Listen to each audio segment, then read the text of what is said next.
Well, hello, Bronco fans of Broncos country. We are here again on another great night, another great episode of Denver Bronco Roundup. It was great to see all of you guys. I'm here. Obviously, I'm not your host, but I am your host. Not your regular host, I should say. But I'm one of your regular co-hosts. Mr. Keith Brugman is gone for the week, so I will be hosting Denver Bronco Roundup. But with me, can't take all the credit for that, because with me, I have two special co-hosts, one regular and one outside perspective. You guys all know him. You love him, Mr. Kenny Kirkpatrick. Kenny, say hello to Broncos country and to the whole wide world. I'll do my best. Tuesday. Hello, Broncos country, and looking forward to tonight. Got a lot of exciting things to talk about. You know, football is here, boys, and I'll give a fair opinion on some things tonight. And it's always good to be the outside perspective. We just did a Giants show yesterday, and we had outside perspective. Our good friend Carson, who's a Lions fan, so I think it's always good. So I'm looking forward to the show, and great to be with you guys. Thank you for having me. Absolutely, Kenny. Anytime, you're welcome. And then we have one of our regular, four horsemen, Mr. Mile High Dutch, joining us tonight. Dutch, say hello to all Broncos country, and ready for another great episode of Denver Bronco Roundup. Absolutely, and then there's going to be a good one. Like I said, we have Kenny this time. Unfortunately, Keith is not here today, but he will be missed. But we will manage it without him. It's a little bit more difficult, but Trevor will be a really good, substitute, or whatever you want to call it. He will take care of it. Yeah, absolutely. Again, it's hard to backup quarterback. He's the backup quarterback. I am the hopeful Jared Stidham to Keith being bonus. Again, Keith, we miss you and we love you, and we hope that everything's going well on your trip, and can't wait to have you back again. We can never replace a host like Keith Brugman. He's just amazing. He's the best host out there. So, but with further ado, guys, we got to get into it because we have, again, the posse's rolling up, and we really appreciate it. Mr. Clayton Heron coming in. Hey, guys, smash that like button and share, guys. Clayton's great to see you. Mr. Ernie Mays coming in on YouTube. Go Broncos country only. Hello, all four. Well, Ernie, we don't have four yet on screen today, but we hope to have four on here pretty soon. I'm sure we'll have another episode of all four of us on here, the four horsemen, I should say, around the corner here pretty soon. Then Mr. Clayton come in. I think they might be stars. Kenny, I don't know if you. Yeah, I could check that for you. Okay. Mr. Michael Ronquillo coming in here. Good evening, Trevor, Albert, and Kenny. Good evening, Michael. Really appreciate you and everything you bring to our incredible Roundup royalty. You got something, Kenny? Yeah, we got 10 stars from Clayton. Thank you, Clayton, for the stars on behalf of Keith, Trevor, and all the boys. Yep, thank you, Clayton. Again, your support just means everything, guys. You guys just being here, honestly, just means the world to us, and just very, very, very fortunate for our great fans. Mr. Patrick Wilsey, Lions Coffee, aloha, boys. Aloha, Patrick. Great to see you here, and ready to get into it. And then Miss Pearl Heater coming in, saying hi, Pearl, and saying hi to everybody. Hi, Pearl. I mean, we're all excited to be here with you, and I can't wait to get into it. Michael Ronquillo also sending stars. Thank you, Michael. Wow, great. Again, Michael, I mean, wow, just you have me speechless here. I mean, you're just amazing. I'm speechless. Just thank you, Michael, for everything you've done. You sending stars, Clayton, you too, just for everybody being here. Want to say quick hello to Roy. Hey there, Trevor, Albert, and stepfather, Kenny Kirkpatrick, and all the posse. Roy, great to see you, and hope that you get home here safe and sound. Now, me and Roy have been chatting behind the scenes as well, so it's great to see Roy. All right, boys, we're going to get ready into our topic here. our agenda here today. We had some Broncos news the other day. A little surprising Broncos news per se. Maybe behind the scenes it wasn't surprising, but for us it was a little surprising because you don't see this big of a release this soon. But the Broncos officially have a release safety, Caden Sterns, and he's been claimed today by the Carolina Panthers off waivers. Of course, this is going to reunite Caden Sterns with his former DC, Israel Evero, who is now the DC with Carolina. So that's a great opportunity, I think, for Caden Sterns to go there and earn some playing time. And, again, we'll analyze everything and see what happened with Caden Sterns. But stepfather Kenny, I'm going to get your outside perspective. Caden Sterns being released, kind of your overall thoughts. A little bit of a bigger surprise right now, being released now. I mean, haven't even played one preseason game yet, and we're already starting to see releases. So, Kenny, please give the Gray fans your thoughts. Yeah, I'll give quick thoughts. I'm surprised. Peyton came on. Correct me if I'm wrong, guys. And forgive me if I'm wrong, but Sean Payton said he wanted to become younger in the secondary. Is that true? Yeah. Caden Sterns is only 25 years old. That's young, guys. That's not old. So there may be something else to this, but I think how Caden Sterns getting released, I think because the Panthers had the worst record and we're not into regular season yet, I think they have the first crack at anybody who's released. And then it goes so on and so forth to the Super Bowl winner, Chiefs. Panthers jumped right on it. Evero, the defensive coordinator, like you said, Panthers, they get a young guy in the secondary. I think it's a nice move for the Panthers. I think there was something a little more said to be done, that it was done now. I think there's a little more behind closed doors why this release happened.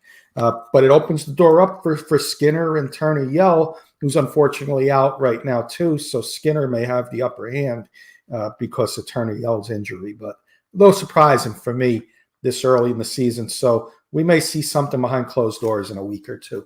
Yeah, again, I think it's a surprise to a degree, but I think that it's just something behind closed doors that we haven't seen. I think the Broncos may know of something that maybe we don't know of, and that's maybe Caden Sterns' injury. Maybe he's just a little bit more injured than they originally thought. Sean Payton did go on record to say that Caden Sterns' injury, he has kind of a long path to get back onto the field, and we've seen him on the field, I think, a couple of days throughout training camp, but he's never really been, I think, fully healthy and ready to go, and I think that might be part of it. But Dutchie, I'm really curious to hear your thoughts on Caden Sterns being released. Tell our great fans, your opinion and your thoughts. Yeah, it was a concern with Caden Sterns, his health risk. He didn't play too many games with the Broncos because of his hip injury, your knee injury, and that kind of stuff. So, yeah, and they needed to make a spot free because Ayome Uwazurike is coming back too.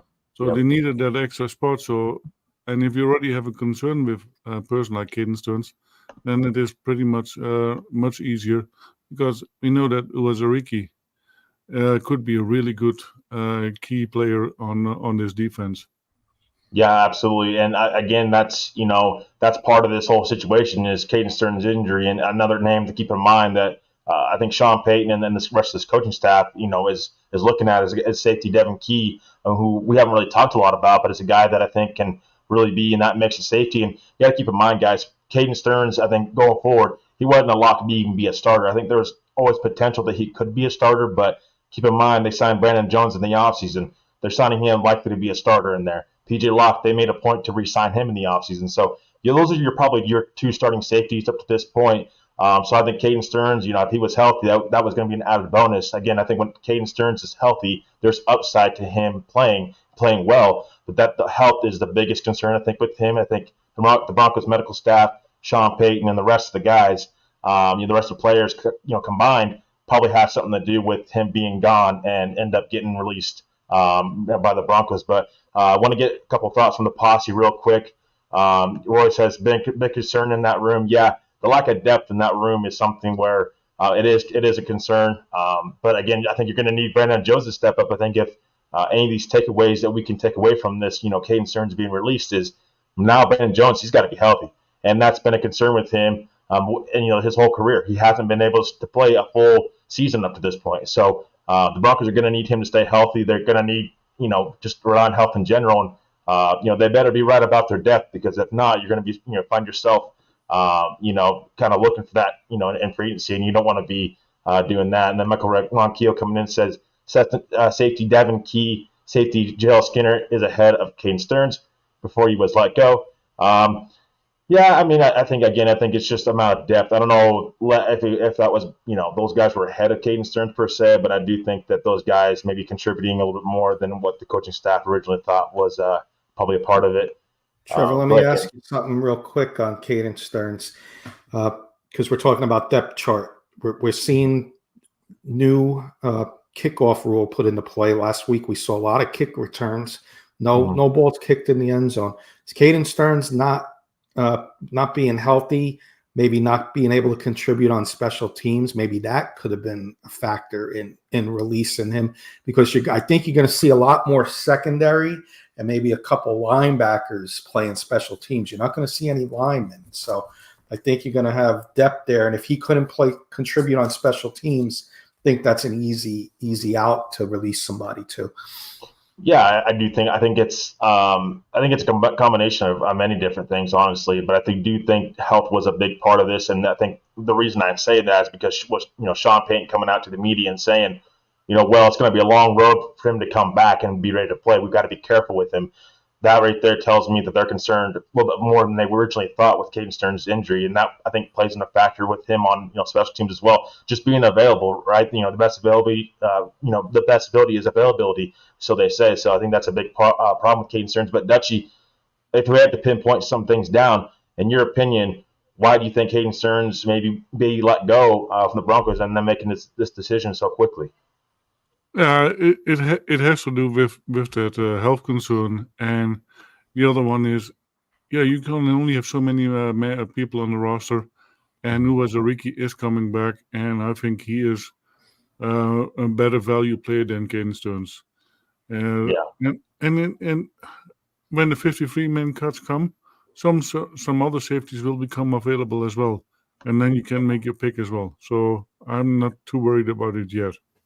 Yeah, exactly. And I think the Uwazurike thing, again, that's a whole different ballgame in my opinion, because he's been out a year. So I think that they're going to have to take things slow with him up to this point. Who knows when he'll even play? Sean Payton did mention the other day that they're going to be very cautious with him. They can't just throw him back in there after being out a whole year of playing football. So definitely the wait and see approach. I think that's what the Broncos are going to be taking with Uwazurike. But definitely interesting roster move. Overall from the Broncos standpoint. But again, I mean, just very fascinating that these releases are coming so quickly, before the Broncos even play a game in the preseason. But speaking of playing game, again, the Broncos are going to be playing on Sunday. They're playing the Colts, first preseason game of the season. Again, I mean, we're hoping to see some bright spots from different players. So this is going to lead in right into our next agenda. Which players on the Broncos roster has the best chance to break out during the preseason? Albert, I'll go to you first. Your overall thoughts.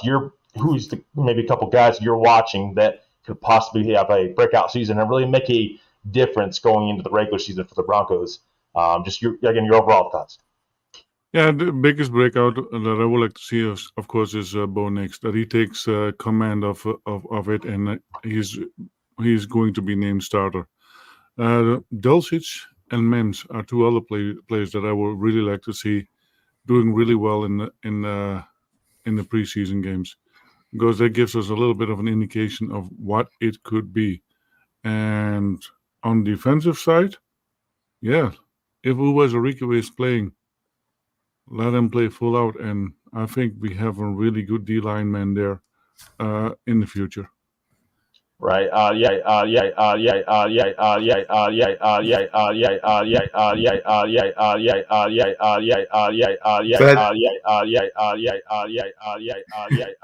Dutchie, are we good? Technical difficulties from Trevor. You might want to mute yourself, Trevor. I'll take over. We figure out.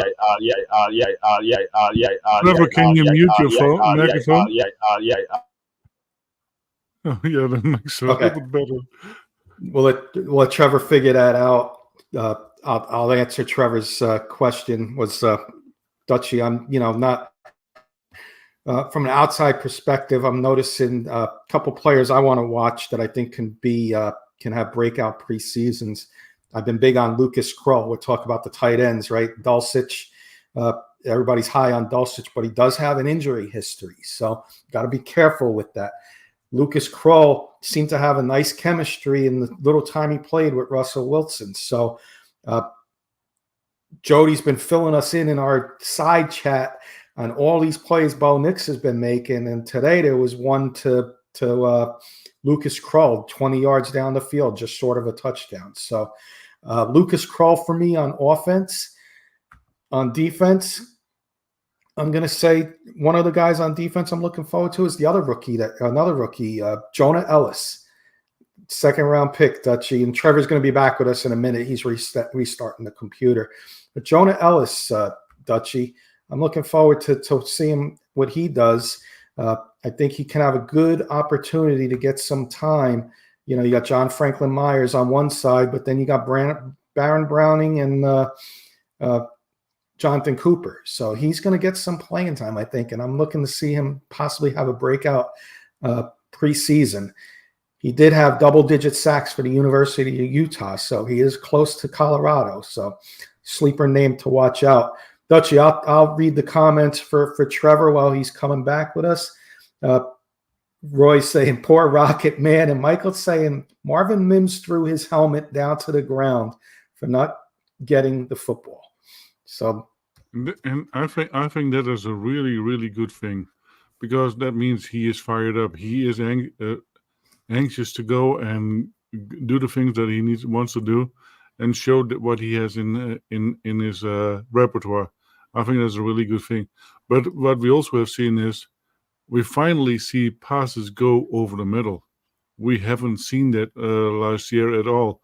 So I think that is another big kudos on Bo Nix, because Stidham doesn't do that. Bo Nix does, and he puts it in there where he puts it in the breadbasket, and I really like to see that. And Marvin Mims getting angry because he doesn't get the ball.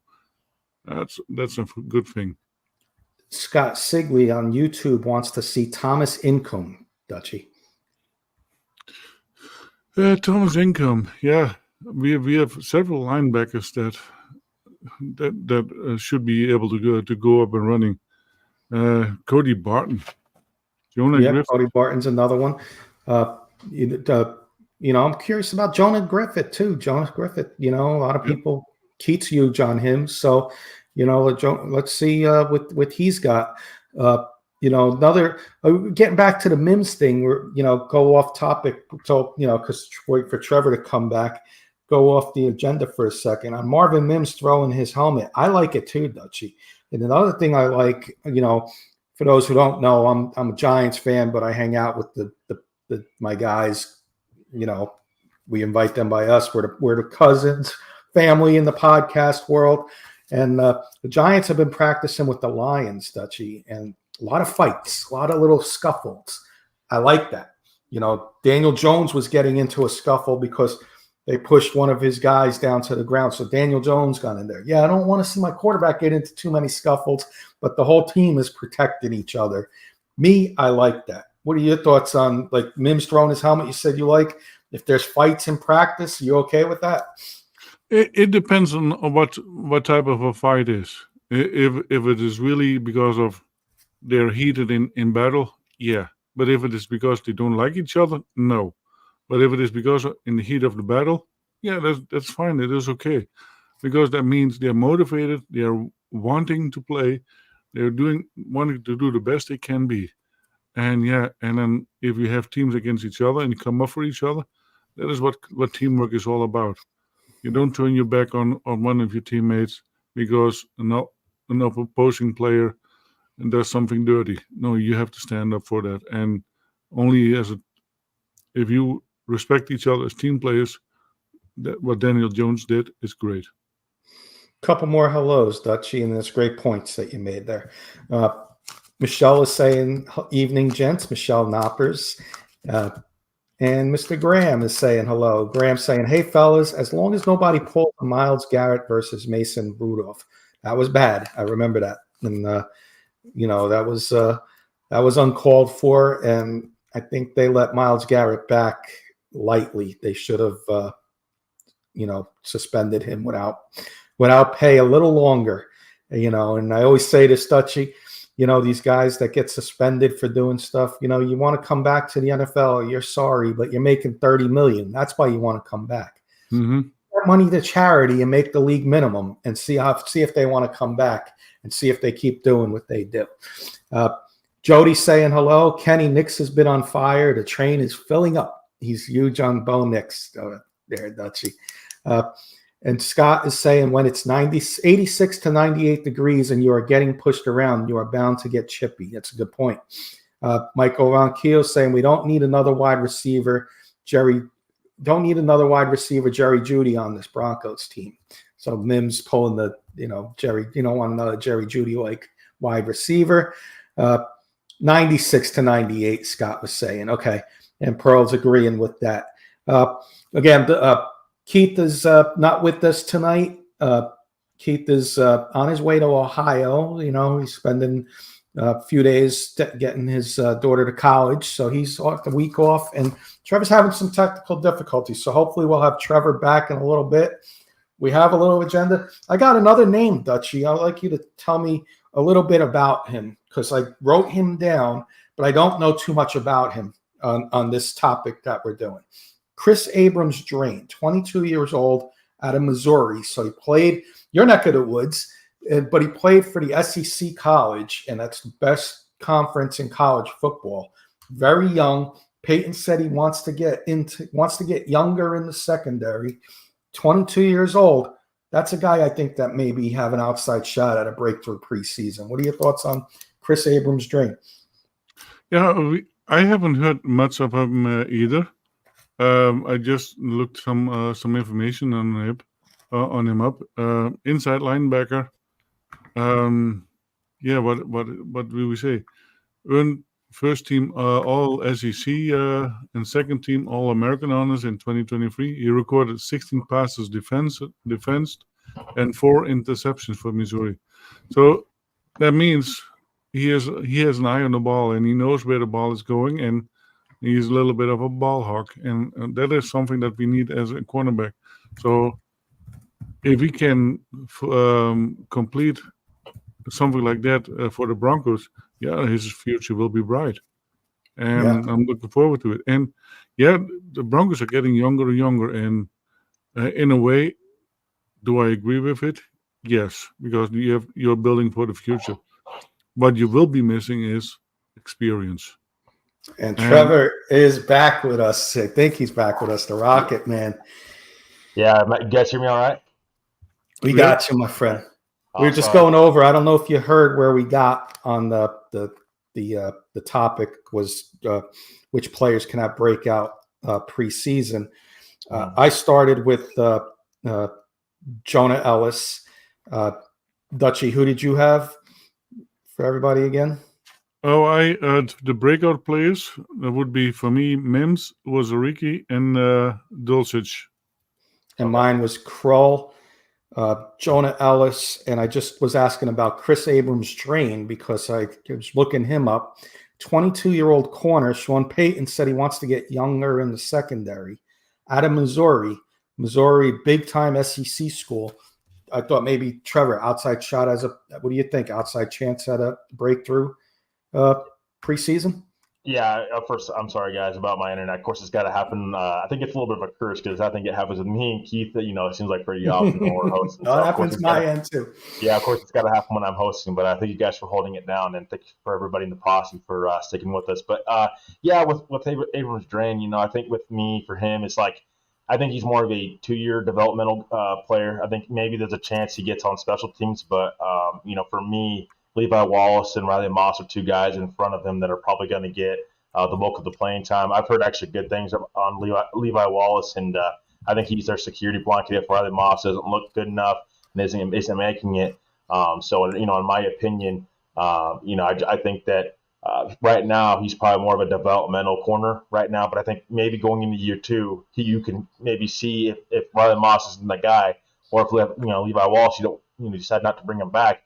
I do think that Chris Abrams-Drain could be a guy that could be your cornerback too. And I don't think that the plan is to play him at slot corner. For me, I think he's going to be a boundary corner on the outside. That's where they seem like they want to play him. Again, Sean Payton, that's coming from Sean Payton. So we'll see how things end up folding out though. Kenny, you beat it. Sorry. No, I was just saying where we left off in the comments there. I see Jody has a question, Trevor, but I know you didn't give us your breakthrough candidates.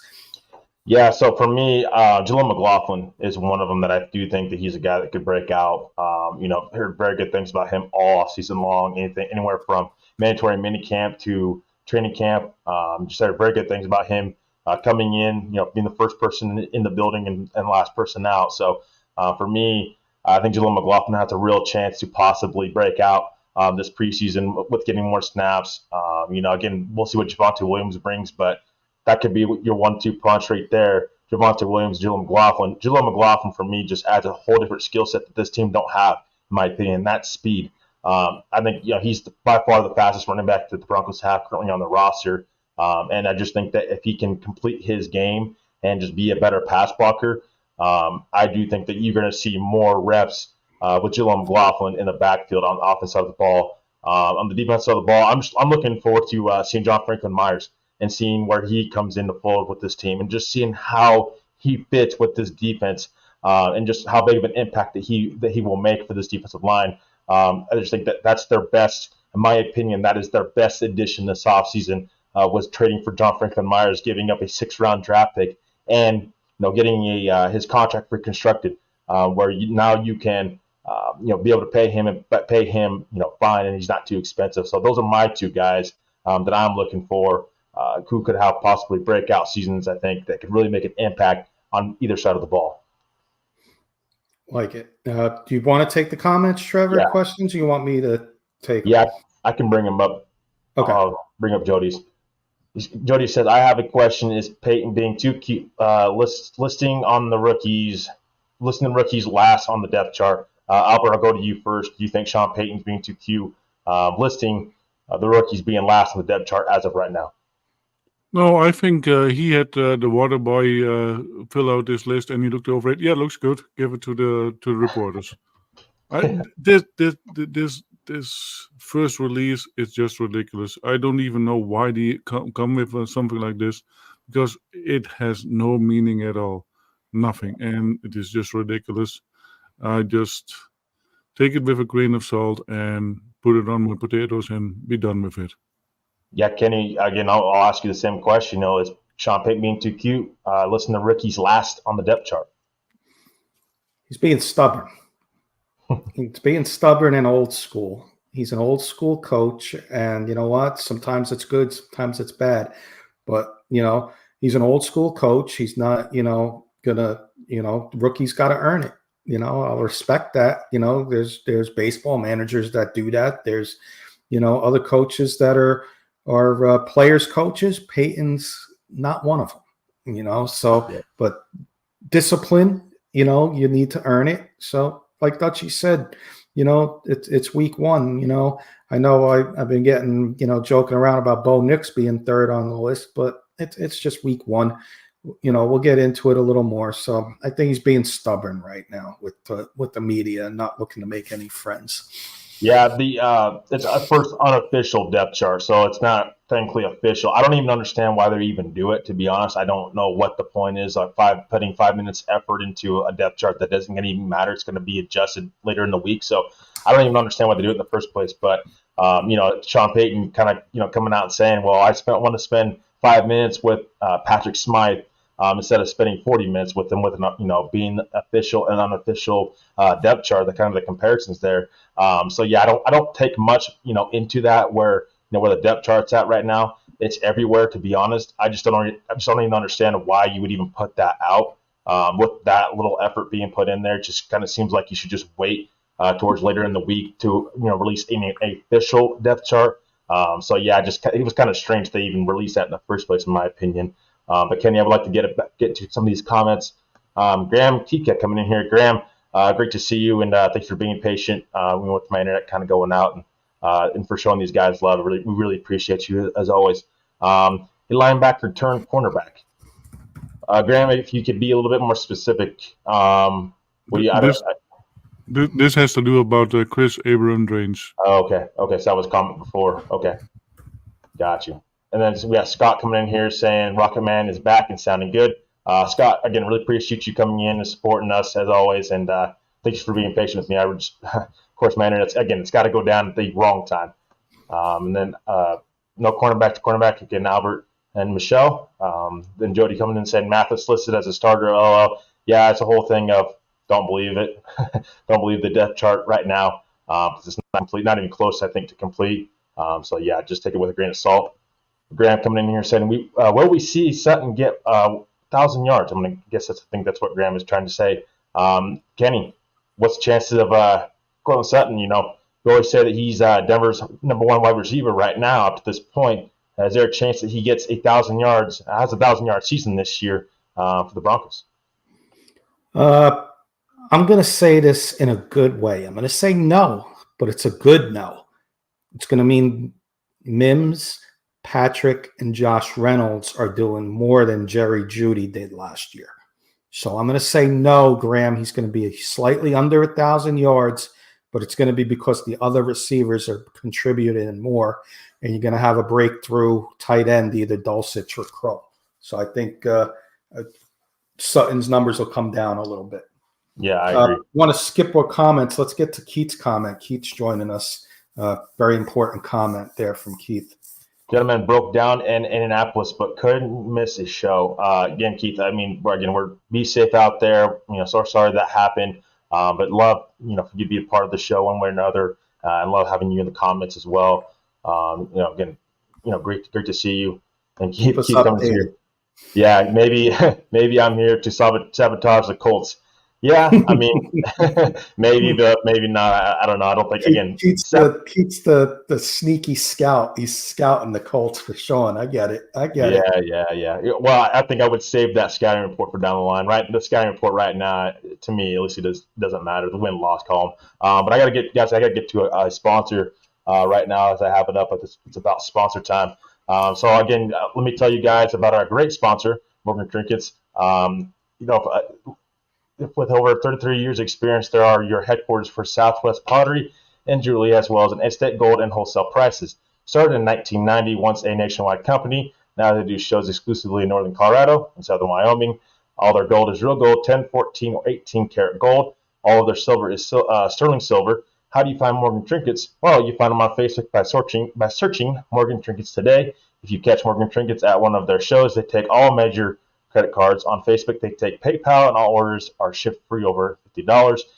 Please check out Morgan Trinkets. That's Morgan Trinkets on Facebook today. And guys, I will be sure to drop that link after the show once we get to all of our comments and to our agenda, because I'm a little bit behind now since I was gone for a little bit. So guys, we want to get to our last agenda. Looks like a lot of the comments are on here.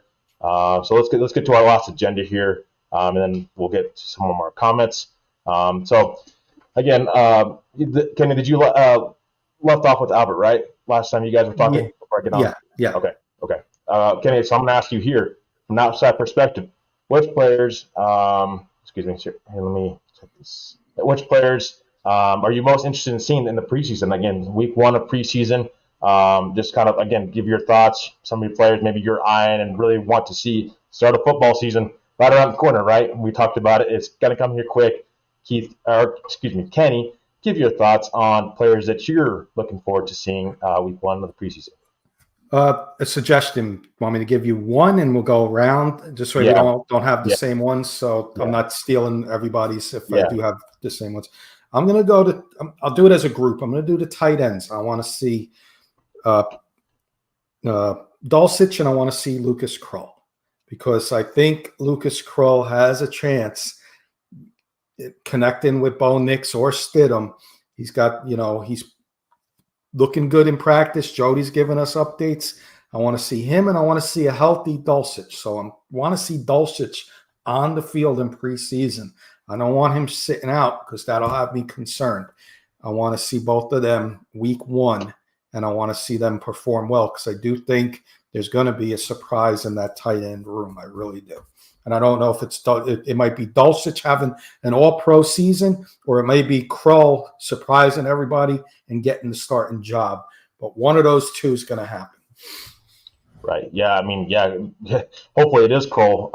One thought as one of maybe one of the best Broncos on this roster. Sean Payton was pretty clear in shutting that down pretty quick. But Albert, I'll go to you. Players, again, it could be more than one player. I think we have time for more than one player that you're looking for.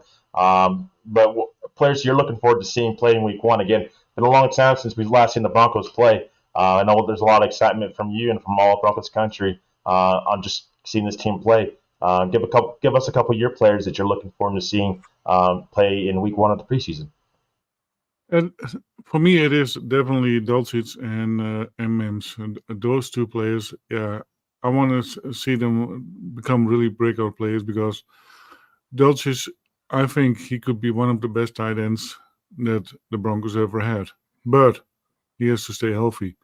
And that's why I'm so excited about him. Mims, yeah, he can do so much more than we have seen last year. And yeah, let him be the player that he needs to be. And then, like Kenny said, will Sutton get 1,000 yards? No, because they have to start spreading the wealth and keep danger coming from all sides. If we are becoming too one-sided, then players that should get the ball are not counting on the ball, and Sutton, who wants to get the ball, gets double secured, so then you don't go anywhere. So that's why, no, I really would like to see Dulcich and Mims getting that play time and do the best, because I'm really looking forward to those two. Yeah, again, those are great names, guys. Those are all names. Again, you can go, a lot of different names on the Broncos roster as far as, guys that we need to see really break out and guys that we want to see play. I mean, again, it's been a long time since we've seen the Broncos last play, and it wasn't a very good game when the last played the Raiders. So this past season, so I definitely want to see the Broncos succeed and just really, give us something to look forward to going forward. So a player that I'm actually, I wasn't big on them signing at the time, that I'm looking forward to seeing play week 1 and looking forward to see how he does in this offense for me is Mr. Josh Reynolds, the receiver obviously the Broncos got from the Detroit Lions. For me, there's been a lot of hype around him. I definitely want to see him, get out there and start playing. Let's see how he kind of connects with Bo Nix. We've seen that connection, Bo Nix, Josh Reynolds is something that's starting to emerge a little bit during training camp. I want to see, if the hype is for real or is it just kind of being spilled out there? So Josh Reynolds is a name that I'm really looking forward to kind of seeing. Let's see, is he wide receiver number 1 for this team and surprises us all, or is he, wide receiver 2 and he's that solid wide receiver that Jared Jeudy was not? So it's going to be very interesting to see. If Josh Reynolds can be that guy for this team and can live up to that contract that the Broncos ended up, handing them this offseason, one of their bigger free agency signings this offseason. Trevor, I'll say real quick, last night we had Carson on, our co-host on K&K, who's a diehard Lions fan. And I think it might have been Jody who asked the question, what are we getting out of Reynolds? And Carson said you guys should be very excited about Reynolds. He thinks he's very total underrated receiver that's finally going to get a chance to get into a starting lineup with a team and contribute, where he was further down the depth chart with the Lions. I think he was wide receiver 3 or wide receiver 4 even with the Lions. So Carson said that you guys might have a diamond in the rough here with Josh Reynolds. Yeah, go ahead. Something say. Yeah, no, I just have another play that I'm really looking forward to. But go ahead, go with your comment first. No, I was just going to expand on that, because Graham had a question in here while we're on Josh Reynolds. He said, why were you not excited about Reynolds, Trevor? For me, again, it's just he was one of those free agents that kind of seemed like, he was out there for a while. He was the 4th wide receiver, or 4th actually target, I should say, there in Detroit. I wasn't just too overly hyped about the player. He had drop issues in the past. He's not really shown, to be that number one guy. I just didn't want them to bring another veteran in to block one of these younger wide receivers. It kind of seems like, you're trying to decide you want to bring in veterans or play the rookies or play these younger guys per se. And when I'm saying, some of these younger players, I'm saying Marvin Mims, needs to get more playing time. He just can't just be sitting on the sidelines. I called Sean Payton out last year about that. That was a big problem. And then you went out and drafted Troy Franklin in the 4th round. You've invested in the wide receiver room. I just didn't want to see some of these younger guys getting blocked. But if Josh Reynolds can be a contributor to this offense, then I'm on board with it. But I just didn't want to get too overly hyped about a guy that has been the 4th weapon in Detroit. When again, Detroit, they've had a lot of really good weapons there, but just don't want to see some of these younger guys blocked, because the longer term, for this football team is a lot better than I think, staying in the short term. But go ahead, Albert, with what your other player was. The other players that I'm really looking forward is Tim Patrick. I want to see him thrive in this offense, and I want to give him the best opportunity he has.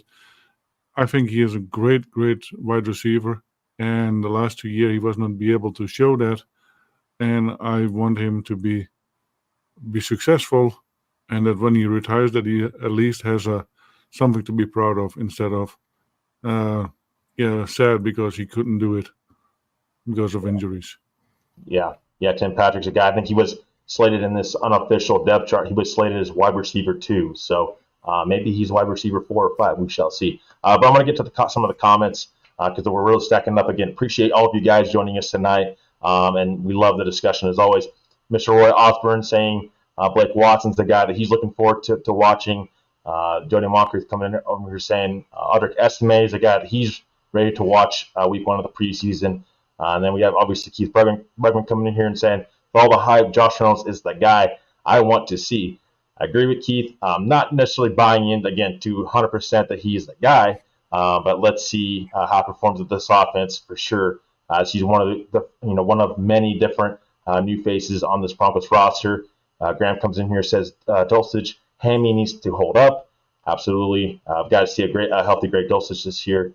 Graham also coming in here and saying, I'm excited to see Mims as a returner and a receiver. I have concerns because I don't want him overworked, but kind of discussed this on Friday, Graham. I think that Marvin Mims as a returner, if he's not that number, or that slot wide receiver for this roster right now, maybe you keep him on special teams and don't take away that Pro Bowl caliber returner and special teamer in Marvin Mims. I don't think you want to take that away from him, but you want to find out, if he can contribute more, obviously, but if he can't, I don't want to take him away from what he does best. But David Slade coming in here saying, good evening, gents. Excited for Sunday. Cannot wait to see how this team is progressing. What's up, Dave? Good to hear from you. Good to see you.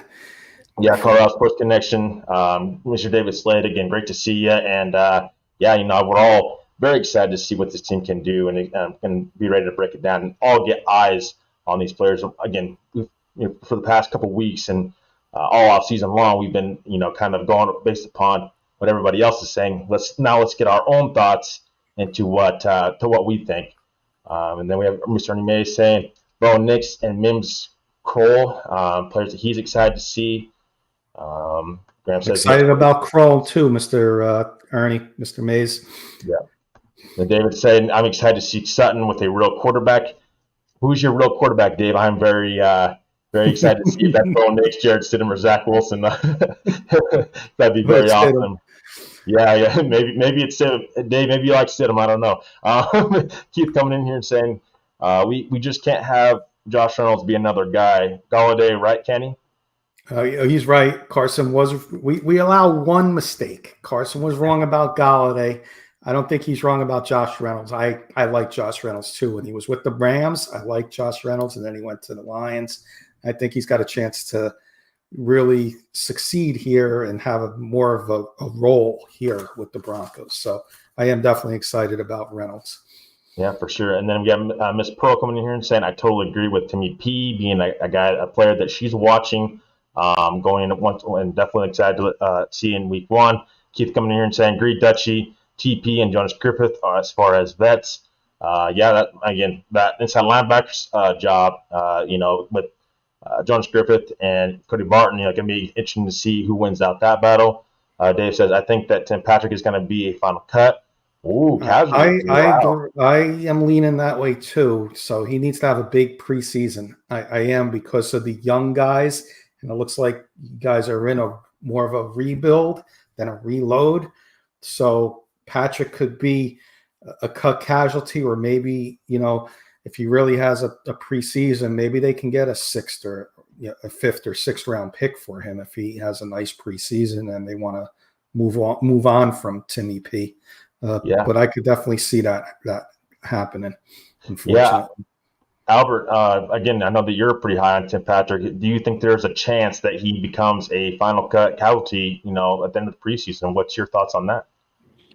It could be indeed, but yeah, you're gonna lose a lot of veteran presence. Even although he has not played the last 2 years, but his experience prior to that does really, really count. And I really hope not that he gets cut. Yeah. Yeah. My thoughts on it quickly, it's just what wide receiver is going to emerge? If Tim Patrick is cut, does that mean that Trey Franklin has emerged? Does that mean that Marvin Mims has emerged as a real wide receiver? Yep. I don't know. I'm not. It does. Yeah, I'm not ready to. I'm not ready to say that yet. And from what we've heard from Tim Patrick, during training camp, it sounds like he's doing a pretty good job being out there. Now, is Tim Patrick? Does he need to be the best wide receiver in this wide receiver room? No, but I do think he can be a contributor. And remember, they bought him back on the minimum. So it's not like he's on his contract that, his old contract. They restructured him, and they made a point to restructure him. And from what I heard, Sean Payton had pretty high hopes for him last year when Sean Payton came in to use Tim Patrick in this offense. So I do think Tim Patrick will be around for the long haul. You don't really do, there's not really much you do as far as saving money, when it comes to his contract. And I do think that he can be a contributor to this offense. As far as right now, we've not seen Trey Franklin. We've not seen Marvin Mims step into that role as far as being a contributing wide receiver to this roster. So I do think that, as you pointed out, you would also lose some veteran presence in that wide receiver room as well. So I think, I'm not sure that Tim Patrick will be cut. No, if I had to guess right now, I would say no. And then Graham, go ahead, Kenny. I was just going to say, you can read Graham's comment. I got one more to give you guys, and I think Graham, Keith, Dave, I see Scott, everybody, Miss Pearl, everybody's going to be happy with my pick here. You can read Graham's comment first, though, for sure. Yeah, so Graham comes in here and says, it'd be unfortunate using a high draft pick on just a return man.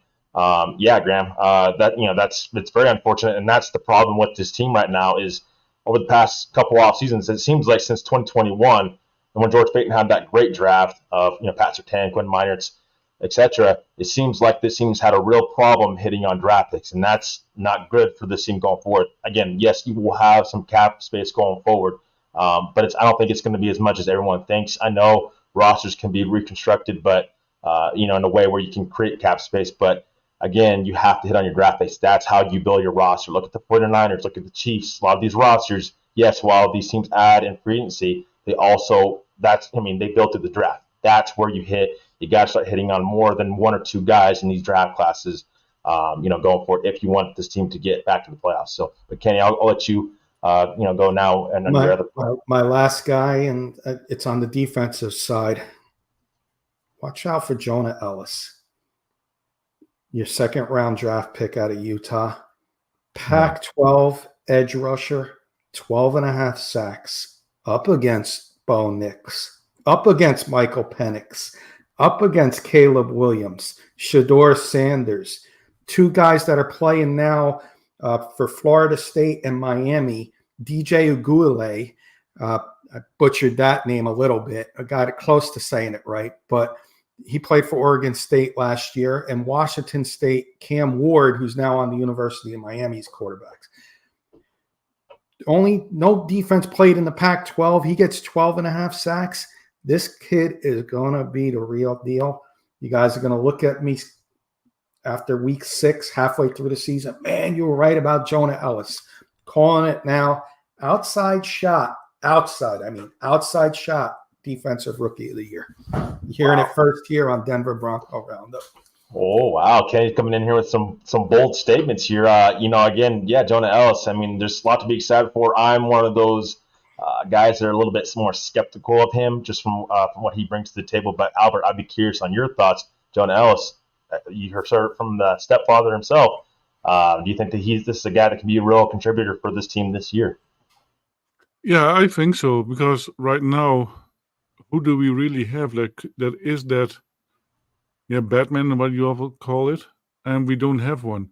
And I really hope that we finally will get one in Jonah Ellis. I have seen some of his videos, and he is twitchy. He is compared to a mini Von Miller.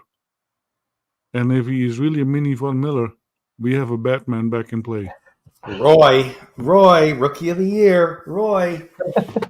Wow. There he is, Rookie of the Year, Mr. Osborne, Roy Osborne. Wow. That's more one of the hot takes I think we've had on Denver Bronco Roundup in a long time. You gotta have hot takes sometimes, man. Yeah. Some of them will hit. In this one, he's going to be good. I'm telling you. Okay. All joking aside, I think he's going to be a big contributor for the defense this year for the Broncos. Yeah, and again, I mean, I don't know. I'm very skeptical of calling, even comparing him close to Von Miller because, in my opinion, Von Miller, I think he's going to be a bona fide Hall of Famer. Probably not first ballot, but he'll definitely be in that conversation. But for me, Jonah Ellis, I do like the player. I wasn't in love with the draft pick when they took him. Again, if you go back and watch our draft show, I was not very high on him as a prospect, but I understand the value of having a potential elite pass rusher. It's very crucial in this defense, and I just don't know if Jonah Ellis will get the playing time this year. He's really going to have to emerge, in my opinion, because you have Jonathan Cooper, you have Nick Benito, you have Baron Browning. Thomas Incoom is another guy that we haven't talked about a ton that is starting to kind of emerge in training camp. Let's see what he does in preseason, but he's a guy that has a chance to make this roster and really make that push in that edge rusher room. I just don't know if Jonah Ellis this year will get that chance because of everybody else you have in front of him. He's really going to have to stand out and emerge, if he's going to get any playing time this year, in my opinion. But we have Keith coming in here and saying Nick Benito being injured opens up the door. Absolutely possibility. Pearl coming in here and says, but with VJ, Kenny, you still feel confident about that with VJ? I do. I'm not going to lie, I do. Yeah, we know how Fiji is. Fiji is aggressive in pressing the quarterback. So if Jonah Ellis can do that, and on the opposite side you have Baron Browning or a Cooper there, the possibilities are tremendous. And right now we have a much better D-line than what we had last year. I think it could happen. Yeah, it could absolutely happen. I think one thing to keep in mind when it comes to these edge rushers, is, in my opinion, upgrading this defensive line that the Broncos have. I just don't know that you're going to have to rely on the edge rushers as much. I think it will take pressure off them this year. And I think that will help guys like Baron Browning if he can stay healthy. Jonathan Cooper, if he can continue to be, the stability out there in this edge rush room that he is. And then hopefully Nick Benito can stay healthy. But, in my opinion, I think it's going to be really interesting to see if Jonah Ellis can emerge and be that guy. He also has injury problems himself, so that's something to keep an eye on going forward. I do think that there is some upside there. I just don't know how much upside. I don't know if we see that this year. He's just kind of one of those rookies that we just don't know. He's really going to have to merge. Keith coming in here saying, I think we got a completely different VJ this year. He's coaching for his job. Wow. So again, guys, where do you guys, based upon what Keith just said right there, Albert, I'll go to you first. Do you think that VJ has a short leash this year, or do you think he possibly finished out the season with the Broncos? He will finish out the season. Changing your defensive coach in the middle of the season, I don't think that you're giving up on the season. That's where you are. So I think VJ will stay the year, at least most of the games. If game 15 or 16, if it really doesn't work, then you can get rid of him. But yeah, I think we will see a different defense. But here's the thing: it is a better defense in certain ways. We have a better D line, and it's only going to get stronger now that Uwazurike is also back. So the D line is much better. The front seven is much better. So I think we will see a much better defense.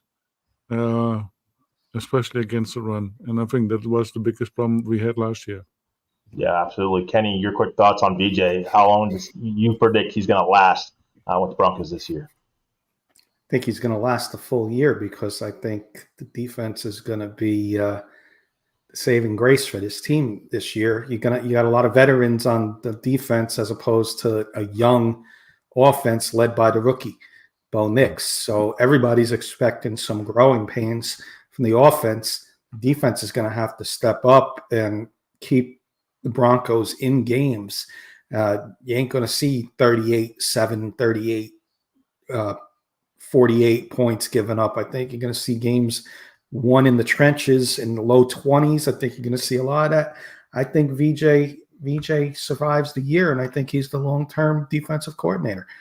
I think he did pretty good job last year after that 70-point disaster. I think everybody was starting to like VJ's defense, so I think he's a safe stay with the Broncos, in my opinion. Real quick, I just want to give you some of Jonah Ellis's memorable last year's standout games, if you don't mind. Yeah. Florida, week 1, two sacks, 2 tackles for loss. UCLA, 3.5 sacks, 5 tackles for loss. Oregon State, 2 sacks, 2.5 tackles for a loss.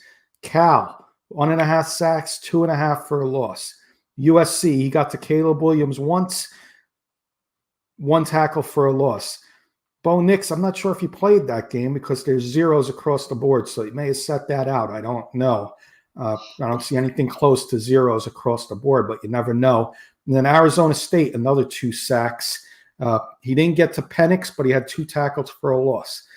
I'm telling you guys, you're going to be excited about Jonah Ellis. I've seen it. I've seen this script.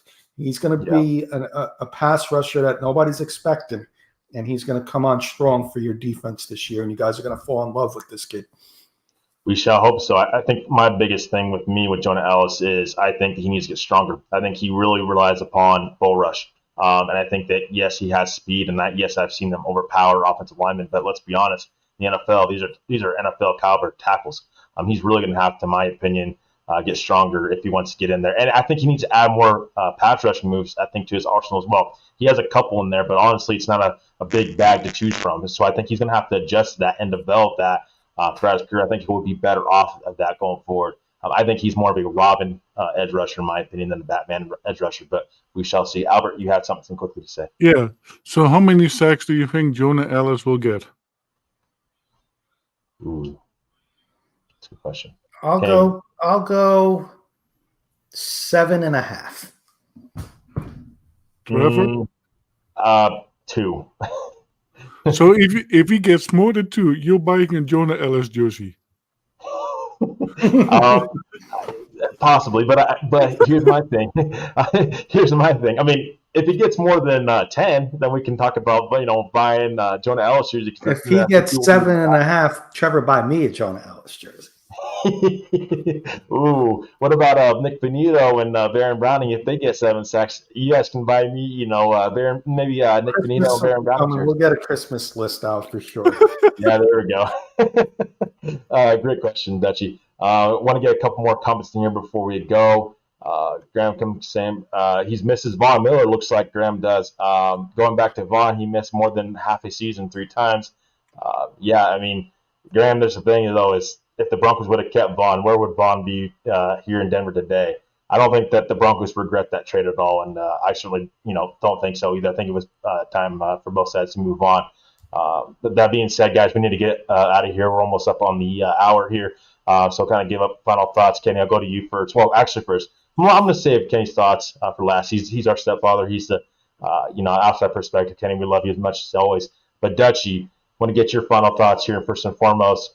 Great show, and thank you for just being amazing and just being great as always. But give your final thoughts, sir, please. So yeah, my final thoughts. I hope that Keith will have a great remainder of his trip, that his stranding will be very short, and that he can move on, and that he can be back on Friday, if he can be back on Friday. If not, then Trevor and Jody will be manning up and doing the show. Yeah, it was a really good show again. It is always nice to have Kenny on the show. They're not competitors; they're family with the K&K show. It's an awesome group that they have over there. Too bad we didn't see Kurt in the chat because he is always fired up about No Nicks. It's always fun to see. But yeah, everybody else who was in the chat, thank you for being there, and thank you for the stars, for all of you sent stars. It's so much nicer to have you guys in the chat and have a nice conversation going on there as well. I want to thank Clayton, Ernie, Michael, Patrick, Pearl, Roy, Scott, Graham, Jody, my lovely wife Michelle, Keith, David Slade, and Dan Wilcott. Thank you for being in the show, guys. You make our lives, and not only ours, but also for the K&K show. When you're there, it makes us all our lives so much better. Yeah, absolutely. I couldn't agree more. Dutch, Kenny, give your final thoughts. I mean, again, we just really want to appreciate you for coming on. As always, you're amazing. We love you. We love everybody over on the K&K Sports Show. If you haven't checked K&K Sports Show out, by the way, guys, make sure to check it out. But Kenny is going to give you a quick plug, and he's going to tell you his final thoughts. Kenny, thank you for being on. We really appreciate you as always. I appreciate all you guys, the posse. I'm part of them. I'm happy to represent the posse. But a big thank you to Michael Ronquillo on behalf of Trevor, Albert, Keith. Michael's sending another 100 stars, guys. He's saying, great show tonight, Trevor, Albert, and Kenny. And he's giving us the love, blue and orange love hearts with the clapping emoji. So let's get the claps up to Michael. Everybody's friend, Michael Ronquillo. Thank you, Michael. You are awesome. Posse's awesome. I'm privileged and honored to be a part of it and represent you all in the posse. Great show, guys. Always a blast doing this with you. The hour flew by. I'd love to give an outside perspective. My final thoughts, but then I'll do a quick plug on K&K. But my final thoughts is we joke around. I joke around about Bo Nix. Be happy about Bo Nix. Be excited, but remember he is a rookie. You may get growing pains. So if you see those growing pains, don't get discouraged. If you don't see them, it's amazing. But what I'm trying to say is expect them. Don't make him out to be next John Elway just yet. Things take time. So be patient with him. Take it one day at a time. We're just practicing right now. Let's see it in live action, and we'll go from there, guys. All right. But that being said, I think the Broncos got a nice little young nucleus they're working on, and I think you guys are going to be happy with the progression the team has taken this year. Again, thank you guys. K&K Sports Show, Wednesday nights on the Mountain Time Zone. It's going to be 6 p.m. We do all sports, so we're going to talk Olympics. We're going to do some NFL tomorrow. We're going to do some college football tomorrow. That's going to be our 3 sports that we cover. And then 8 p.m. Mountain Time, check out Kurt Valenti. He's going to bring his Let's Talk Broncos tomorrow night, East Coast style. I get him fired up in the chat. It's a fun show, a lot of interaction. Don't miss it. It'll be a lot of fun. But again, guys, thank you. And we do other shows in between. Mondays we do Giants. So if you want to get a different team, you can come listen to us on Monday nights with the Giants. So, and we got a bunch of other shows going on too. But check out Kurt's Broncos show tomorrow at 8 p.m. Mountain Time. You won't be disappointed, guys. You definitely won't be disappointed. And not disappointed. Albert, you have something quickly that you wanted to say? Yes. What was Elway's rookie year and Peyton Manning's rookie year? Terrible. Yeah, very true. That's very true. Again, I agree with Kenny on that statement. It's just great to be excited about Bo Nix. But I do think we need to be realistic and expect real, expectations for him. Most rookie quarterbacks come in the year and they do struggle a little bit before they get better. That's just how it is, and it is really a big jump from the college level to the NFL and the pros. So learning a new offense, learning some new teammates and trying to get that chemistry down. New head coach in Sean Payton, so a new offense just in general. So we got to keep that in mind with Bo Nix. But I do think he's got to play week 1. I think he's got to play as much as possible. That's what I want to see from Bo Nix in this Broncos offense this year. He's got to play as much as possible. Got to get a real good understanding of where Bo Nix is at in his career. But Again, guys, I'll give you my quick final thoughts. Kenny, thanks for joining as always. Albert, again, you're amazing. You're part of the family. So are you, Kenny. And then we just the Four Horsemen will be back sooner rather than later, some point in time. We miss you, Jody. We missed you, Keith, as always. And just want to thank the posse and these two for holding it down, and for you guys being patient with me and my internet. I really appreciated it. And thank you guys for listening and being part of this great show. It was truly great. Keith, we miss you. Be safe out there. I can't wait to have you back. Again, everybody in the posse, thank you for everything you've done. Thank you to my great co-host. But for now, guys, we got to say good night. We'll be back Friday, 7:15 p.m. Mountain Time, 9:15 p.m. Eastern Time. But until then, we'll see you guys. Make sure to go check out Kurt's show, Bronco show tomorrow night. Go check out KK Sports Show. But for now, guys, we're going to be signing off. Thank you as always. Go Broncos. Keep your feet in the stirrups. We got that for Keith. We got to make sure that our posse's going to love and miss Keith. I can't take that. Guns in the holsters. Oh, yeah. No, I'm kidding. With that sign off. no, real quickly before we sign off. Like, share, subscribe. Can't forget that. Forgot that last time. Like, share, subscribe. Make sure to keep notifications on. Real quickly, just quick plug for our show. And make sure to check us out. We'll be doing post-game shows here pretty soon.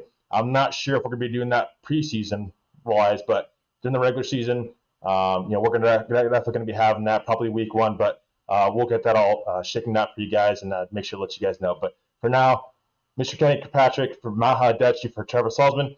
Good night, guys. We'll see you guys Friday. Go Broncos.